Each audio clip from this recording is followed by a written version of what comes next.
Exam इतने ज्यादा पास आ गए हैं कि कुछ समझ में नहीं आ रहा है कि बायोलॉजी में पढ़े तो पढ़े क्या, से कौन से टॉपिक है जिनको हम पढ़ करके जाए और हमारे एग्जाम में अच्छे नंबर आ जाए। समझ में नहीं आ रहा है क्या पढ़े क्या ना पढ़े, तो डरने की जरूरत नहीं है, क्योंकि आज मैं आपको बताने वाली हूँ आपकी पूरी बायोलॉजी के मोस्ट इंपॉर्टेंट हर एक चैप्टर से ऐसे टॉपिक जो कि आपको दिलाएंगे आपके बायोलॉजी एग्जाम में 95 प्लस नंबर। तो बच्चों, डरने की बिल्कुल जरूरत नहीं है जब आपकी शालिनी मैम आपके साथ है। एग्जाम इतने ज्यादा पास आ गए हैं कि कुछ समझ में नहीं आ रहा है कि बायोलॉजी में पढ़े तो पढ़े क्या। 16 चैप्टर है, लेकिन 16 चैप्टर में ऐसे कौन से टॉपिक है जिनको हम पढ़ करके जाए और हमारे एग्जाम में अच्छे नंबर आ जाए। मुझे पता है कि बच्चों आप सभी बहुत ज्यादा डरे हो और समझ में नहीं आ रहा है क्या पढ़े क्या ना पढ़े इतने सारे सिलेबस में। तो बच्चों, डरने की बिल्कुल जरूरत नहीं है जब आपकी शालिनी मैम आपके साथ है। एक बार आप सभी को नमस्कार, स्वागत है आप सभी का हमारे प्यारे से चैनल बिहार टॉपर विद्याकुल में। आज का ये जो सेशन होने वाला है बहुत ज्यादा स्पेशल है, क्योंकि मुझे पता है कि आप लोगों के अंदर डर है कि हम इतने कम टाइम में बायोलॉजी के एक बेहतरीन तैयारी कैसे कर सके। तो डरने की जरूरत नहीं है, क्योंकि आज मैं आपको बताने वाली हूँ आपकी पूरी बायोलॉजी के मोस्ट इंपॉर्टेंट हर एक चैप्टर से ऐसे टॉपिक जो कि आपको दिलाएंगे आपके बायोलॉजी एग्जाम में 95 प्लस नंबर। तो जुड़े रहिए अंत तक और वीडियो को शेयर कर लीजिए अपने सभी दोस्तों के साथ। तो जैसा कि आपको पता है कि आपके बायोलॉजी में पूरे 16 चैप्टर है। हर चैप्टर में कहीं ना कहीं कोई ना कोई इंपॉर्टेंट टॉपिक छुपा ही होता है जो आपके एग्जाम में पूछा ही जाएगा। तो उनका ही डिस्कशन करते हैं। चैप्टर नंबर 1 से स्टार्ट करेंगे। 16 चैप्टर में कौन कौन से ऐसे इंपॉर्टेंट टॉपिक है जिन्हें आपको पढ़कर ही जाना है, और फिर देखो कैसे आपके एग्जाम में 95 प्लस नंबर नहीं आते हैं। तो चैप्टर नंबर 1 से स्टार्ट करेंगे, जीवों में जनन में। इसमें आपको बाकी कुछ नहीं पढ़ना है, केवल आप अलैंगिक जनन के प्रकार को देख करके जाइए। द्विखंडन, बहुखंडन, कायिक प्रवर्धन इंपॉर्टेंट है, बस इतना पढ़ लीजिए। इस चैप्टर से आप बहुत अच्छे नंबर ला सकते हो, ये कई बार पूछा जाता है। सेकंड चैप्टर है पुष्प पादपों में लैंगिक जनन। इससे आपके मोस्ट इंपॉर्टेंट टॉपिक यहाँ आपको दिए गए हैं, पढ़कर जरूर जाइए, बना करके सीख करके। पराग कोश के अनुप्रस्थ काट का डायग्राम पूछा जाता है। लघु बीजाणु जनन की प्रक्रिया पूछी जाती है। द्विनिषेचन, सबसे मोस्ट इंपॉर्टेंट, द्विनिषेचन को आप वर्णन करना और इसका चित्र बनाना ना भूले, ये क्वेश्चन पूछा जाता है। परागण के प्रकार पूरे 5 नंबर में आपके एग्जाम में प्रीवियस ईयर में पूछे गए हैं। इसी के अलावा बीज, फल, असंग जनन, ये ऐसे छोटे छोटे टॉपिक है जिनकी आपकी टिप्पणियां आपके एग्जाम में बन जाती है। बस दूसरे चैप्टर से इतने टॉपिक जरूर कर लीजिए। अगले चैप्टर की ओर बढ़ते हैं, आपका चैप्टर नंबर 3, जिसमें कि आपका डायग्राम वाला एक चैप्टर हम कह सकते हैं, जहां पर आपको नर जनन तंत्र या मादा जनन तंत्र में से एक जनन तंत्र की संरचना पूछी जाएगी। इसी के साथ शुक्र जनन का रेखा चित्र वर्णन पूछा जाता है। शुक्राणु की संरचना या अनुप्रस्थ काट, किसकी, अंडाशय की अनुप्रस्थ काट पूछी जाएगी।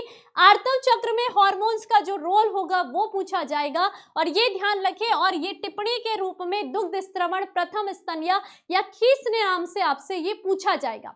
तीसरे चैप्टर से बस इतने ही टॉपिक आप पढ़ लीजिए और फिर देखिए आपके एग्जाम में कितने अच्छे नंबर आते हैं। अब अगले चैप्टर की ओर बढ़ते हैं। अगला चैप्टर आपका है जनन स्वास्थ्य। जनन स्वास्थ्य की बात करें तो जनसंख्या विस्फोट की डेफिनेशन, बहुत ही छोटी प्यारी सी डेफिनेशन लिख लीजिएगा। गर्भ निरोधक उपाय में आपका अंतःगर्भाशय युक्ति मोस्ट इंपॉर्टेंट, साथ ही साथ शल्य क्रिया, बंध्यकरण, पुरुष में शुक्र वाहिका उच्छेदन, अंड वाहिका उच्छेदन, इसका डायग्राम के साथ वर्णन करना, क्योंकि ये क्वेश्चन आपका बहुत बार पूछा गया है। इसी के अलावा यौन संचारित रोग में कौन से जीवाणु जनित, कौन से विषाणु जनित है, कैसे ये यौन संचारित रोग होता है, इसके क्या प्रभाव देखने के लिए मिलते हैं, बस आप इतना पढ़ लीजिएगा।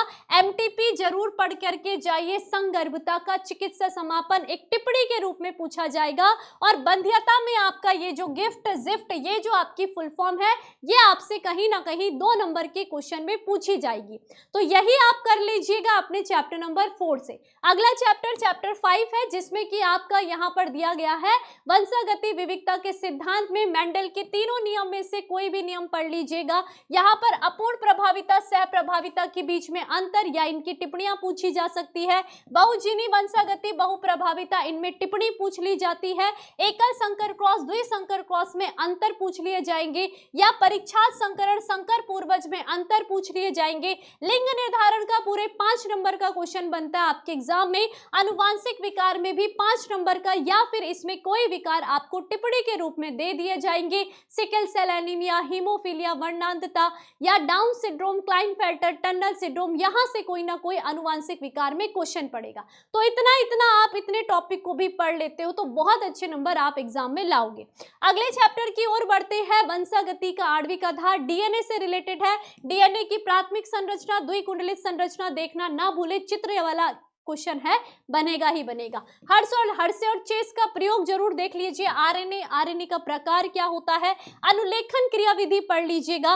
मानव जीनोम परियोजना के बारे में पढ़ लीजिए, कभी कभी 5 नंबर का क्वेश्चन बनता है और यहीं से डीएनए फिंगरप्रिंटिंग भी 5 नंबर या 2 नंबर की टिप्पणी आपकी बन जाएगी। तो यहां से आपको केवल इतने टॉपिक देखना और फिर देखिए कितने अच्छे नंबर आ रहे हैं। अगले जो चैप्टर है वो आपका विकास का चैप्टर है, जिसमें कि आपका बहुत ही छोटे छोटे कुछ ऐसे टॉपिक है, बहुत इंपॉर्टेंट है। मिलर का प्रयोग डायग्राम के साथ जरूर देख लीजिएगा। समजात अंग समृद्धि अंग में क्या अंतर है, और इसी पे आपका अभिसारी अपसारी विकास भी आ जाएगा। यहाँ पर डार्विनवाद मोस्ट इंपॉर्टेंट पूरे 5 नंबर का क्वेश्चन बन जाता है, और मानव विकास में भी आपका 5 नंबर का क्वेश्चन बन जाएगा। तो बस इतने टॉपिक आप इस चैप्टर से देख करके जरूर जाइए अपने एग्जाम में। इसके बाद अगला चैप्टर आपका आ जाता है मानव स्वास्थ्य एवं रोग। इसमें आप जितने भी आपके पास रोग दिए हैं, विषाणु जनित, जीवाणु जनित, प्रोटोजोआ, सभी के रोग कारक, रोग वाहक, लक्षण, प्रभाव सब देख लीजिए। मैंने आपको बताया है किस तरीके से आपको यहाँ पर वर्णन करना है। इसी के साथ साथ प्रतिरक्षा तंत्र दोनों प्रकार के आप देख लीजिए। साथ ही साथ टीकाकरण, एलर्जी की टिप्पणी जरूर पढ़ करके जाइए। एड्स में आपको एक निबंध के रूप में जो लिखाया है वही आपको पढ़ लेना है, प्रभाव कैसा होता है सब कुछ। और कैंसर में जरूर देखिए, क्योंकि यहाँ से भी आपके क्वेश्चंस बन सकते हैं। मेटास्टैटिस क्या होता है, कैंसर कोशिकाओं के गुणों के बारे में पूछा जा सकता है। तो इस चैप्टर से आप इतने टॉपिक भी तैयार करते तो आपकी बहुत अच्छी तैयारी हो जाएगी। अगला चैप्टर आपका बहुत ही छोटा चैप्टर है, खाद्य उत्पादन में कार्यनीति वृद्धि। इसमें आपको पशुपालन, डेयरी फार्म, कुक्कुट फार्म, मत्स्य पालकी में से क्वेश्चन आ सकता है, या फिर पादप प्रजनन में अंतः प्रजनन या बाह्य प्रजनन के ऊपर टिप्पणी आ सकती है। तो आपको इसमें केवल इतना ही पढ़ना है। अगला देख लिया जाए तो अगला आपका यहाँ पर आ जाता है, ये आ जाएगा आपका अगला मानव कल्याण में सूक्ष्म जीव। इसमें आपको देखो सारे सूक्ष्म जीव, ये ऐसा चैप्टर है जो आप चार्ट में एक पेज में आपको याद हो जाएगा। जहाँ जितने भी सूक्ष्म जीव के नाम है वो याद कर लीजिए, जो हमने घरेलू उत्पाद बनाने में करे, उद्योग उत्पाद बनाने में करे। और मोस्ट इंपॉर्टेंट वहित मल उपचार कभी 5 नंबर का क्वेश्चन पूछा जाएगा, तो इसकी पूरी क्रियाविधि याद कर लीजिएगा।